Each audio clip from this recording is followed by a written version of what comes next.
This is an old photograph from roughly 100 years ago. It consists of a father and his son in the back of a horse-drawn cart. Today, we're going to restore and colorize this photo to add new life to this old relic.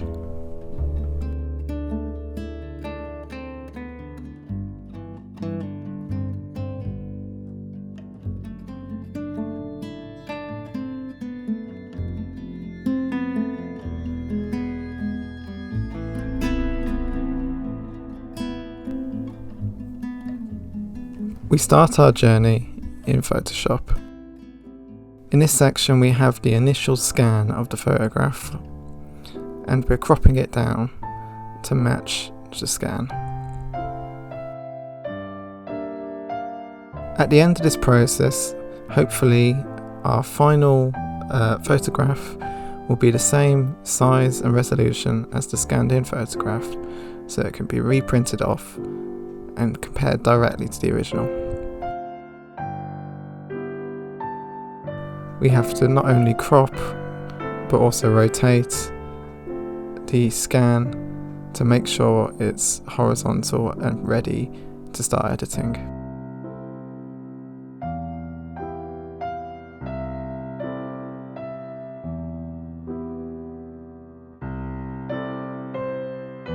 I'm using an outdated version of Photoshop. This is what I'm used to, and you could also use GIMP, which is a free image editing tool, if you need an alternative. Firstly then, we're going to add a contrast layer to add some more pop into the image. This is because the old photograph is rather faded. We repeat this a few times to bring out the lost details.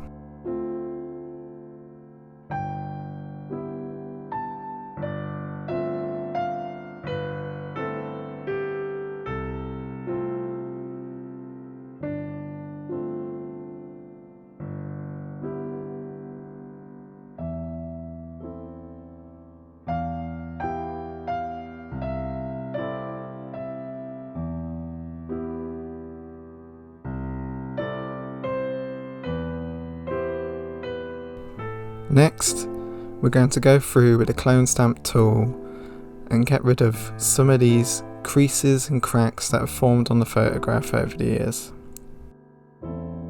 We're also going to eventually extend the photograph into these edges that are left blank,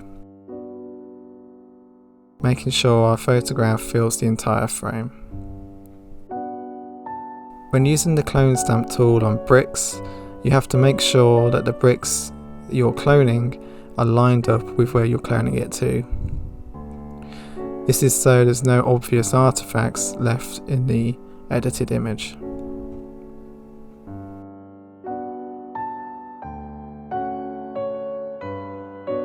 Often using a lower transparency on the clone stamp tool can help you get a much better, softer effect than using a hard brush.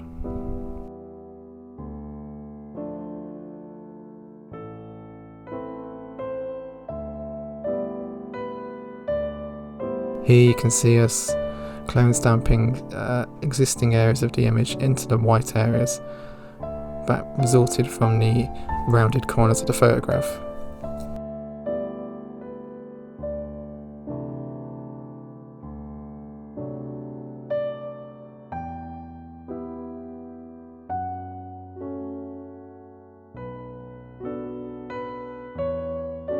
If you don't get it right the first time, go back and try it again.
a step I'd advise for any sort of photo restoration is having an upscaled version of the original photograph. By doing this, you'll have not only a photograph you could use to edit further in the process, but you could also downscale the upscaled photograph, getting a significant noise reduction in the process. I use Gigapixel AI Upscaler, as I like how it works with faces and foliage. Also have a lot of control of over how the upscaling works. If you want a free alternative, Waifu 2X, search it on Google, can work just the same with maybe slightly less good results.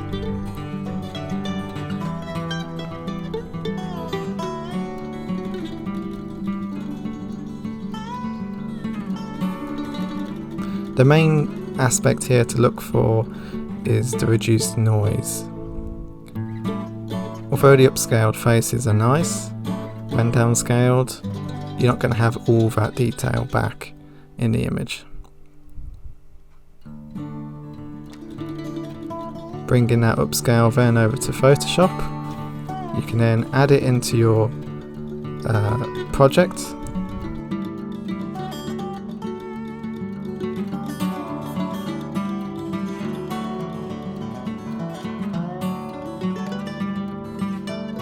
You can see the upscaling works on some areas, makes some areas look a bit weird.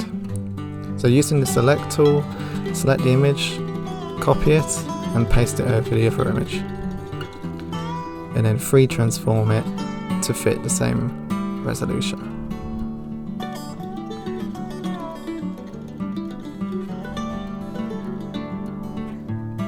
This is probably going to need some fine adjustments. Take your time, you'll get it in the end.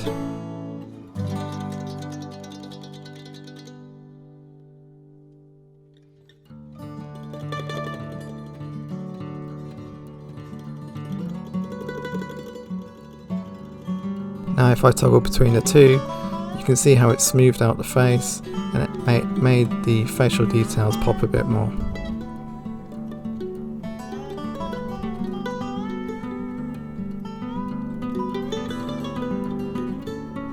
It's also got rid of that ugly noise.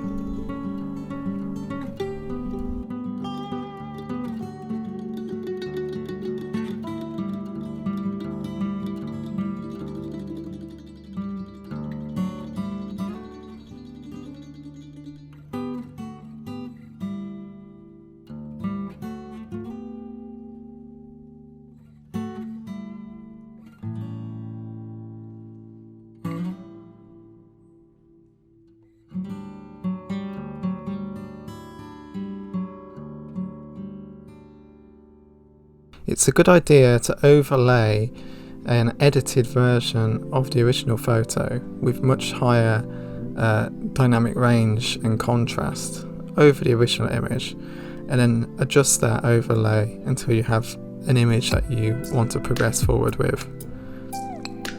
To do this contrast work, I like to use a tool called Raw Therapy. It's a free image editing software, mostly for picture finishing, but it has a wide variety of luminosity tools for use, which is perfect for what we need to do here.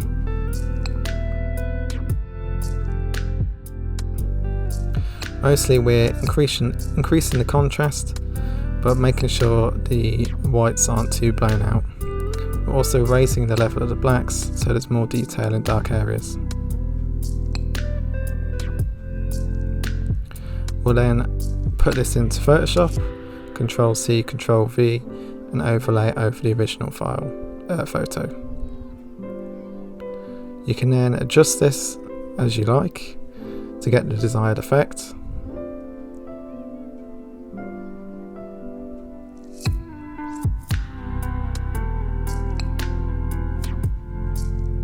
In my case, I played with different overlay settings.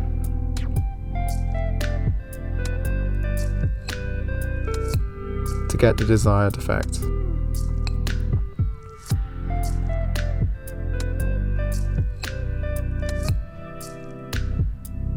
As you can see here, it brings out a lot more contrast in the image, helping every element in the image pop a bit more than it did before.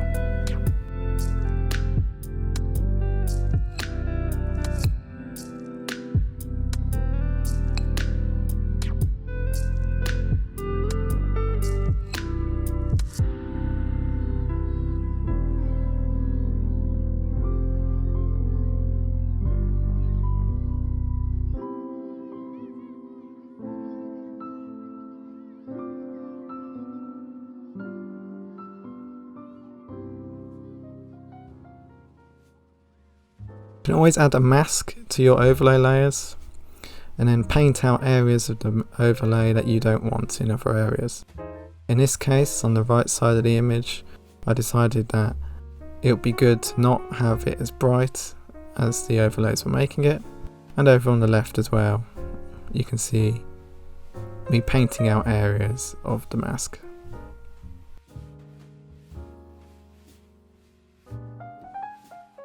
Mostly the darker areas get this treatment, leaving the enhanced lightened areas the same.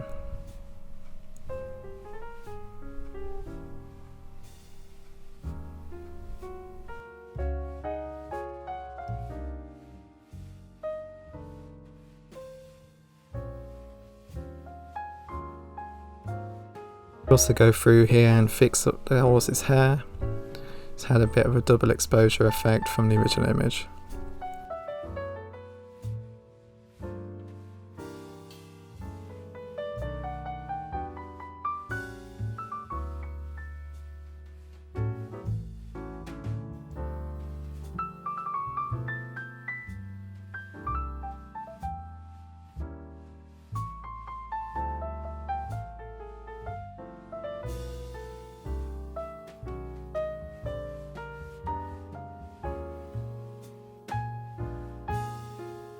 We're also making sure the faces aren't too blown out. This is a thing we'll return to later.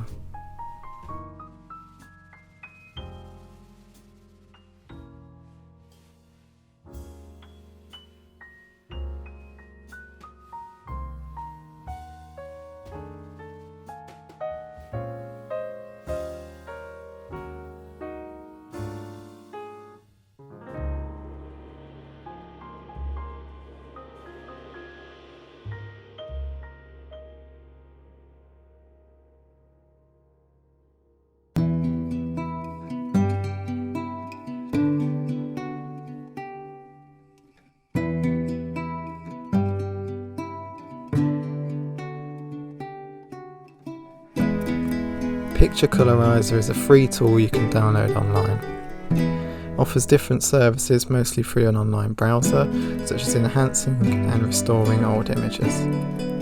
What we're using it for today is the AI Colorize tool over on the left. Simply add your photo and hit Colorize. This does a pretty good job. Unfortunately, there are areas of the image which haven't colorized correctly due to AI faults.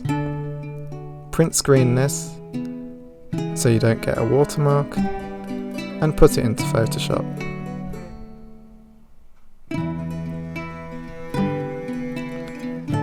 Copy this and put it over your original picture and resize it to fit. Again, this could take a while to resize correctly.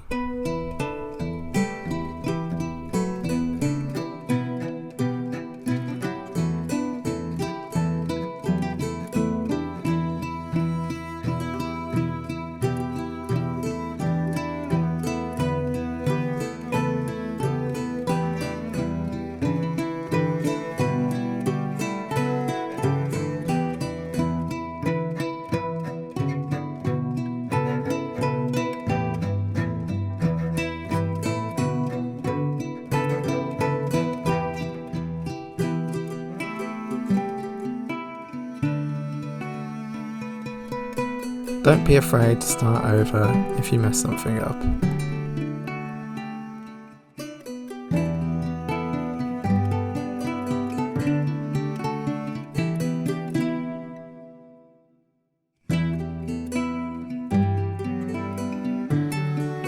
When working with a colour overlay like this, I always like to add a slight blur. This helps get rid of any colour artefacts left in the AI upscale.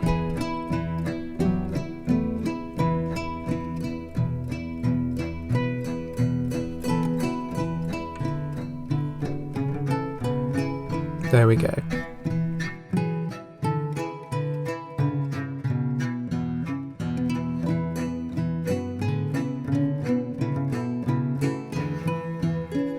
In this case, I add a hue and saturation layer to make sure the colours are as bright and vibrant as I want them to be.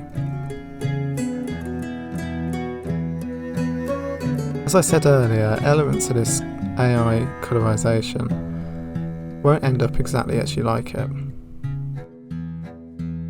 To adjust this, simply click on the colour overlay layer, use your eyedropper tool and your paintbrush tool, and go into areas of the image which have the wrong colour and select areas of the image which have the colour you want.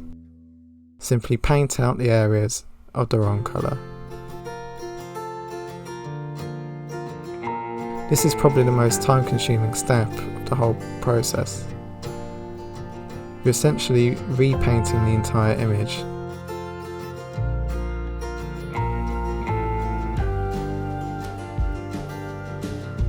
But at least you don't have to worry about luminosity.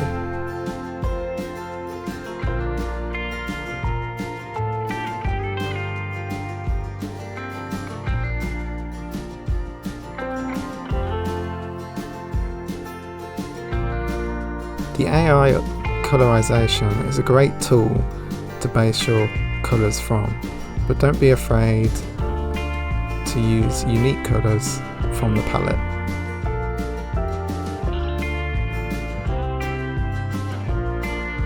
Also, if one area of the image uses a certain colour, it's a good idea to use that colour throughout to give an overall matching composition to the photograph.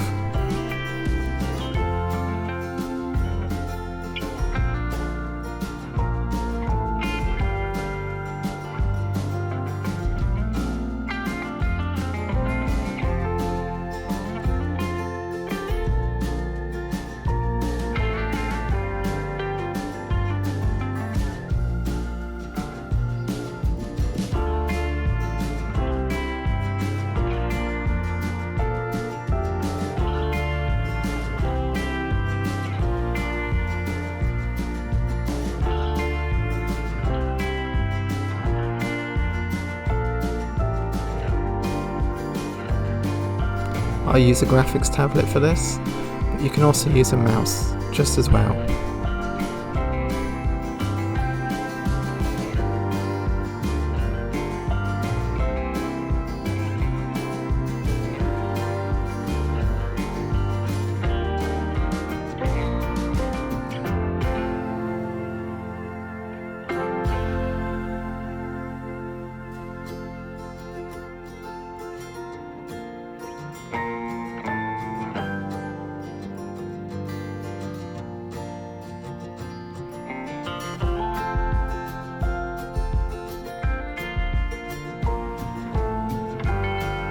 Simply match what colours you'd expect from real life and paint the colours in here.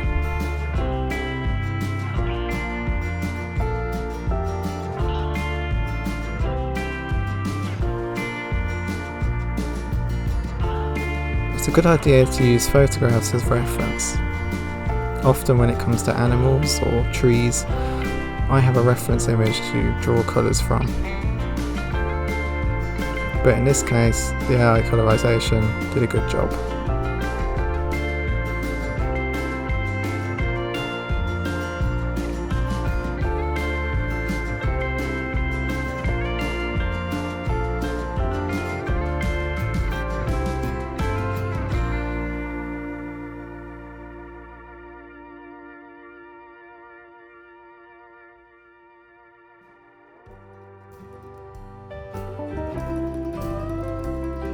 For finishing touches, we're mainly referring to more focus on luminosity and colour and small tweaks. You can do this in Raw Therapy or even Photoshop. A new tool I've been using to do this is Luminar Skylum, or in this case, Luminar Neo. It really takes out the complexity of adding finishing touches to an image and simplifies it down. There's nothing really that we need to do to edit our image any further. Just here I'm experimenting with presets, but the main things is enhancing the image by drawing the viewer's attention to the main subjects, which is the father and the son.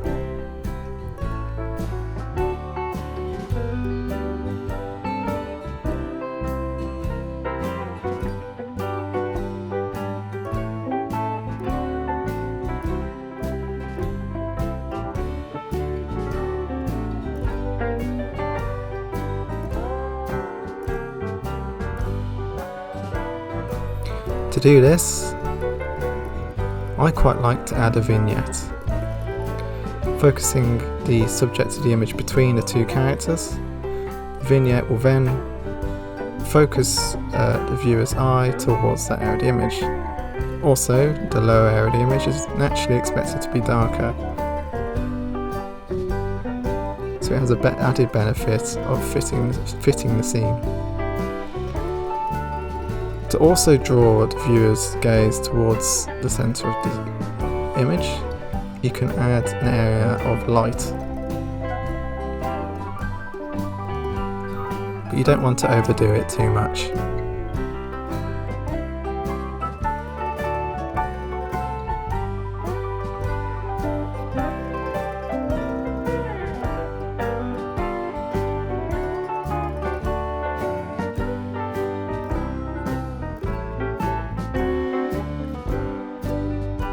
Keep tweaking until you're happy with it.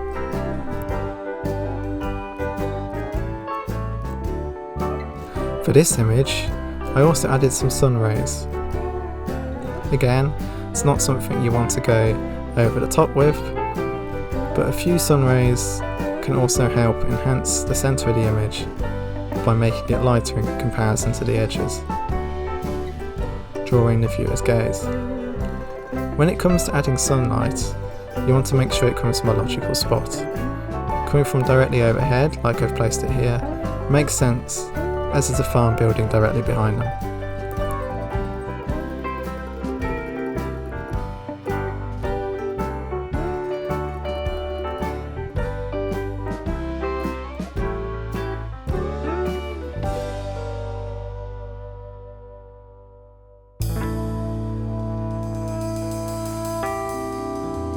This is something that is a lot easier to do in Luminar Neo than perhaps any other software, although overlays in Photoshop or GIMP could also achieve a similar result.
Finishing up then, we bring this export from Luminar over into Photoshop and add it on top of our previous photos.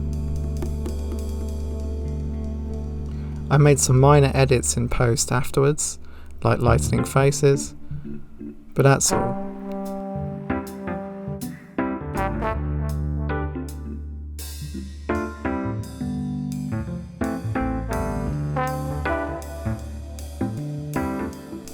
Enjoy the time lapse of how this photo was restored.